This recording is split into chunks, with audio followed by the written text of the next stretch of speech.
Greig Laidlaw led Scotland to a hard-fought Six Nations victory over France at Murrayfield on Sunday before turning his sights on Eddie Jones and England.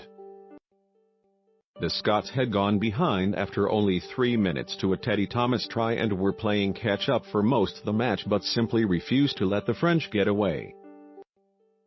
Scrum-half Laidlaw was to the fore on his return to the starting lineup, kicking 22 points and even moving with ease to no 10 after a struggling Finn Russell was hooked by head coach Greg Townsend with 15 minutes to go.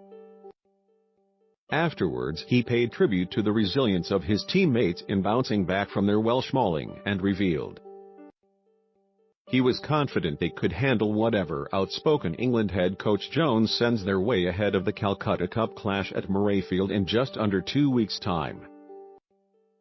"It's hard not to hear him these days," said Laidlaw after the 32-26 win. "Eddie's got a lot to say, hasn't he? He likes to get out there and speak, but ultimately it doesn't really matter. It's about when you cross the line and get into the middle of the field. Last time I checked, Eddie wasn't playing for England, so it's about the players and implementing game plans we put together." Jones had disparagingly referred to the Scots as the darlings of the game before the Six Nations and questioned their mentality. He also singled out two Wales players, Alan Wyn-Jones and Rhys Patchell, before their clash at Twickenham on Saturday. While it remains to be seen how he will approach the Scotland match, Laidlaw for one is looking forward to it as a Scotsman. "There's no better game to play in. We'll be in front of our own people again. We can use our record here that we're starting to put together. But do we need to improve? Yes, I believe so. That comes from within our camp.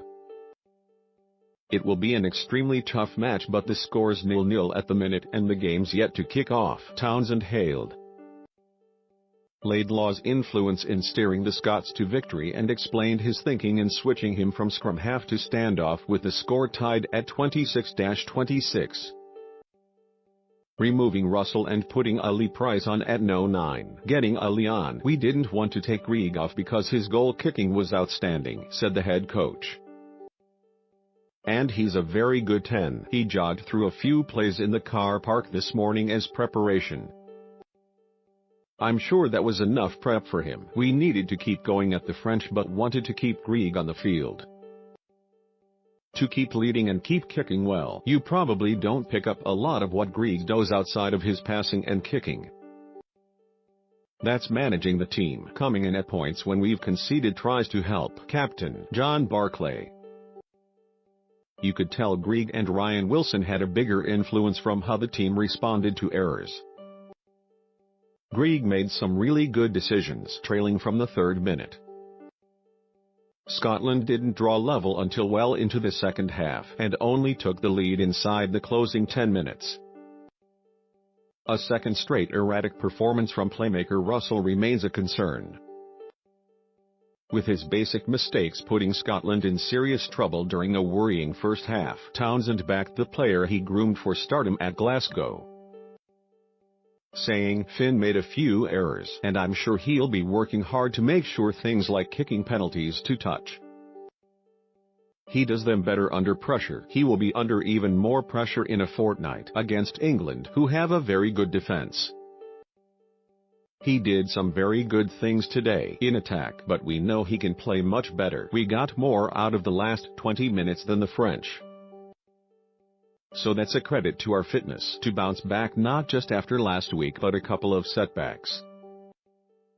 10-0 down against a team full of confidence, concede another try and still stick at it. That's outstanding." Jones played his best game for a while. Stuart Hogg had a really good game. "It was Simon Bergen's best game for Scotland by a long way. Given the pressure France put on us, he was great. The scrum got better as the game went on." Townsend tempered expectation ahead of England's visit, saying, "It's one game. Nobody was asking me if we could win the championship last week. We are playing arguably the best team in the world over the last 2 years, given the number of games they've won. We'll put them under pressure and see what happens." Scotland skipper Barclay said, "There's a fair bit of relief. You would think we'd be bouncing, but the hangover from last week, everyone is so relieved to get a victory against a really good French side.